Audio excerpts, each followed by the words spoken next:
गोजरी ज़बान में अपडेट सुनिए।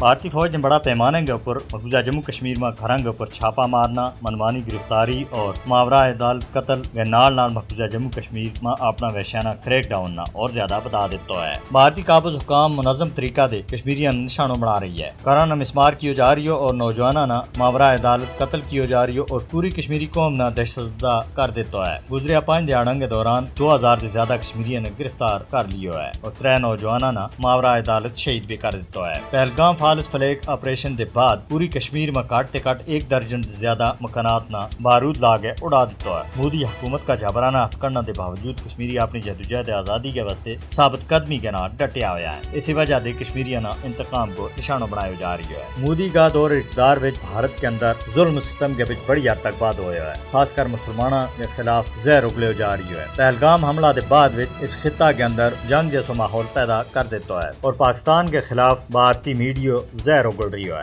इसके अलावा मकबूजा जम्मू कश्मीर के अंदर भी जुल्म सितम के बीच बड़ी हद तक बाद हो है। भारत के बीच मुसलमानों की नस्ल कुशी का बारे में माहिरीन ने पूरी दुनिया ने बाखबर किया है। भारत में मुसलमानों ने शदीद जानी और माली खतरात लाए के। भारत के बीच मुसलमानों के ऊपर बदता हुआ हमला आलमी बरादरी के वास्ते चश्म कुशा है। अक़वाम मुत्तहिदा समेत बैन अल-अक़वामी बरादरी ने भारत के बीच मुसलमानों के खिलाफ नफरत अंगेज जराइम न रोकने के वास्ते आगे आने की जरूरत है। ऐसा न है कि आलमी बरादरी की गफलत किसी बड़ी तबाही को पेशखी में बन जाए।